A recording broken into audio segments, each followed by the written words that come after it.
Yeah, take a look at this pizza. Can you believe I made this at home? Sure you can. It looks homemade. It's got a sourdough crust, and I'm going to show you how to do it. What you're going to need is some sourdough starter. And from that, you make your dough starter. So I started this last night with a few scoops, with a few spoonfuls of sourdough starter and one 100 milliliter scoop of regular white flour. So now it's this morning, and I'm going to beef it up yet again with another scoop of white flour. And I'm going to put in some more sourdough starter, so I have to get ready to feed my starter. That starts with some rye flour, and my flours are always whole grain. This is some white whole grain flour.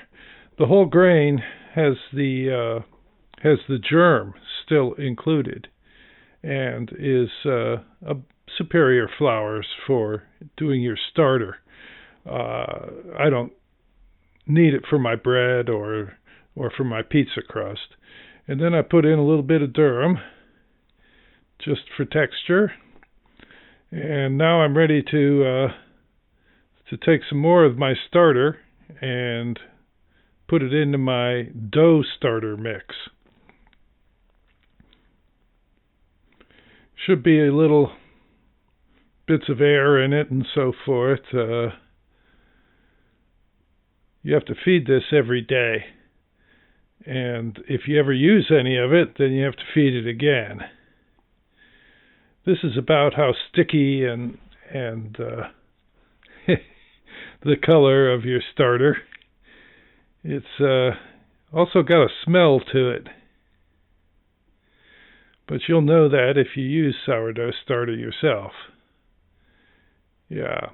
So I try and put in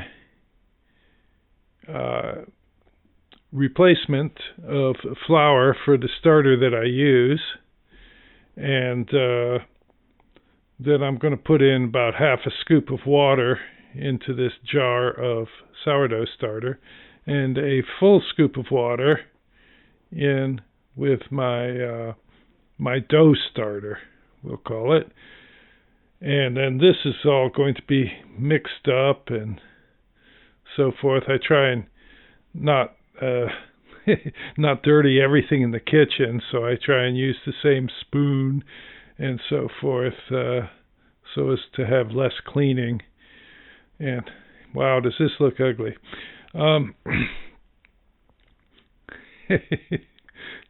That's just the nature of the starter. If you want to, you can change the jar on your starter more often. It's just a matter of superstition as much as anything else. And I feel like the longer you can wait in between changing your jar of starter, the better. Now you mix this dough starter up, and you're going to just cover it with a plate like I had on it, that starter that I did last night. And so now what I've got as my dough starter is 2 full scoops of flour and 2 full scoops of water and about 4 or 5 heaping teaspoons of sourdough starter. Now I set that aside and wait about 4 hours or longer before I start making my pizza dough for real. You start with 2 more scoops of flour, and then we're going to add some salt. And you're going to ask, how much salt? And I honestly never measure it out. It ends up to be about 3 grams. But I figure, that looks like enough salt. So I try not to oversalt my breads in any fashion, and I find salty breads to be disgusting. So I mix that in while it's dry before I put in the dough starter that I've had sitting around here. And actually, if you want to stick in a little olive oil, it's better to do it on that dry flour mix that I just had before you add in this dough starter. But I actually reversed the process this time. You can do that as well. So you make sure you get every drop of that dough starter, and you're going to mix that up with your dried flour and salt combination. And now you're going to see me adding in some olive oil that I forgot earlier. You don't use very much olive oil, and you basically are going to mix this until it is a full-on dough product, at which point we're going to cover it and let it rest some more.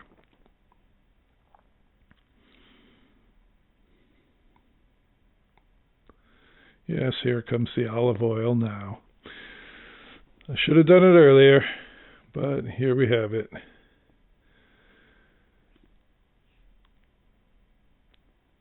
So, at any rate, you'll see a lot of my flours and so forth are a Swedish name, Vetemule and Rogue Mule and so forth, and that is because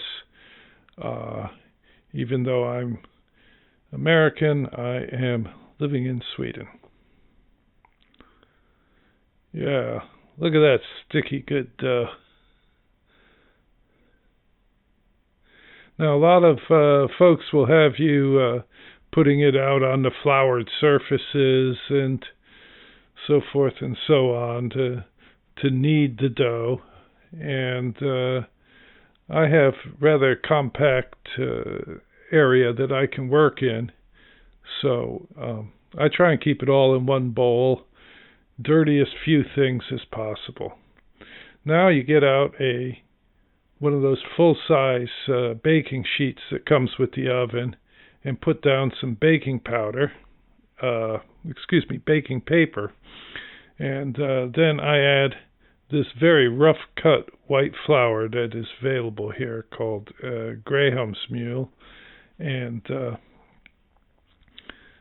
at home, if you can't get this, you can use cornmeal, something like that. Just something rough so that you have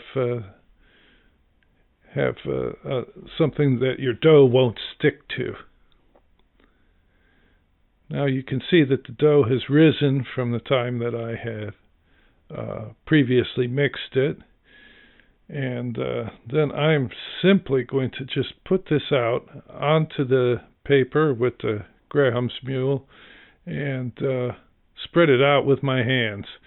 There's no flinging it in the air like some restaurant or anything. Partially because I don't really want it round. I want it to fit more the shape of the baking pan. That way I can make more pizza. And isn't that what we want at the end of the day? Alright, so I'm going to put a little extra on top so that my hands won't stick too much, even though they will anyway.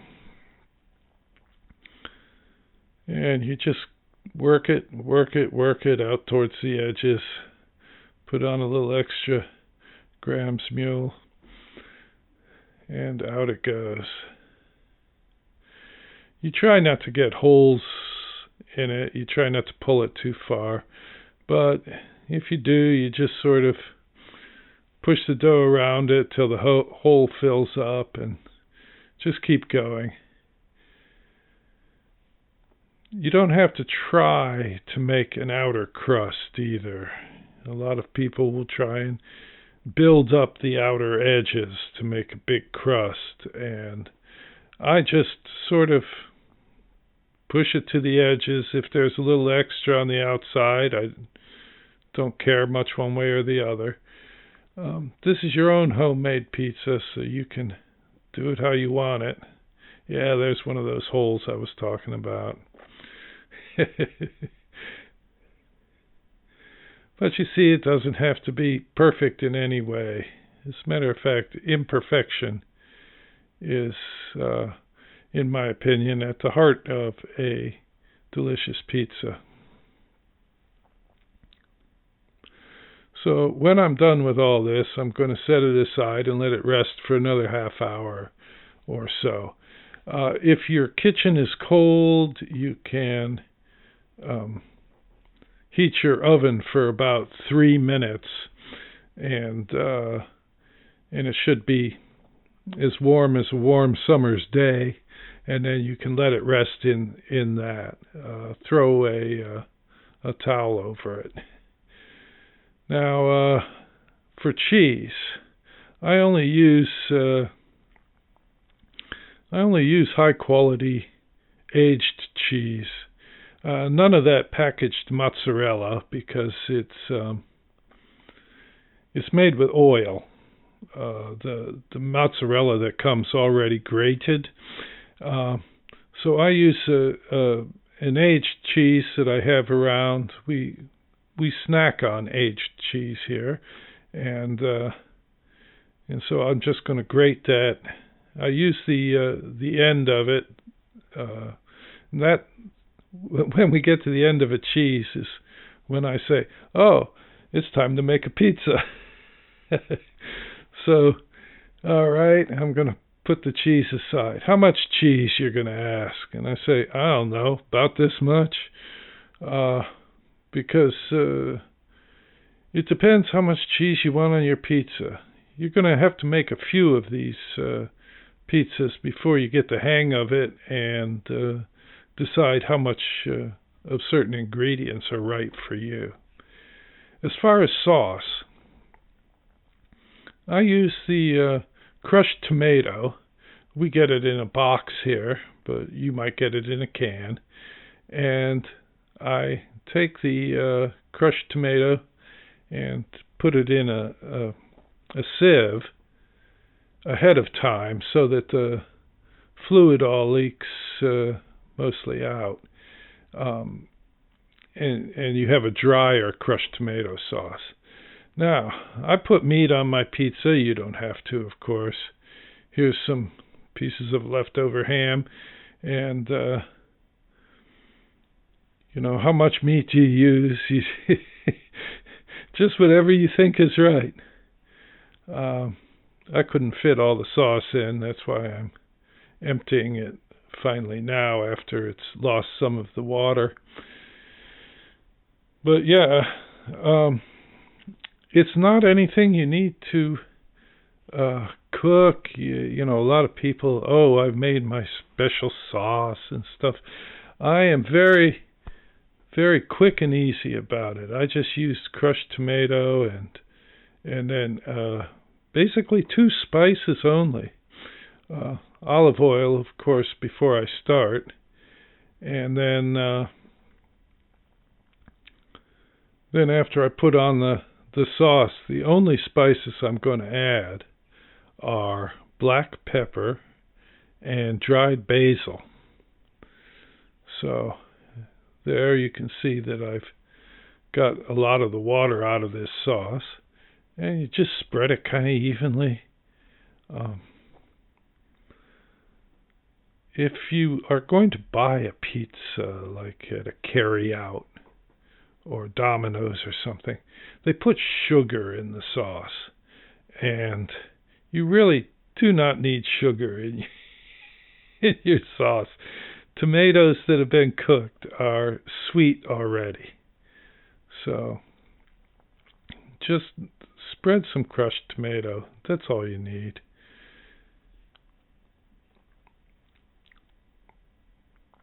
The olive oil helps keep the dough moist, and and your pizza moist. Getting it balanced so that you don't have a dry pizza is something you just learn by experience. Now here's a little bit of rough ground pepper. I get it in the big plastic container. You just want to put a sprinkling, a dusting as it were, of black pepper, and then you get your dried basil. And I put the basil in my hand first so that I can crush it one last time as it's going onto the pizza. I roll it in between my fingers. It crushes the leaves one last time and kind of wakes up the flavor. How much dried basil? That's a good question. I put on this much. That's how I do it. So now we're onto the meats, and after that I'm going to put on the cheese. Try and spread them out even. I use any leftover meat that I have, hamburgers or meatballs or anything. And if you don't like meat, then use mushrooms. Something like that.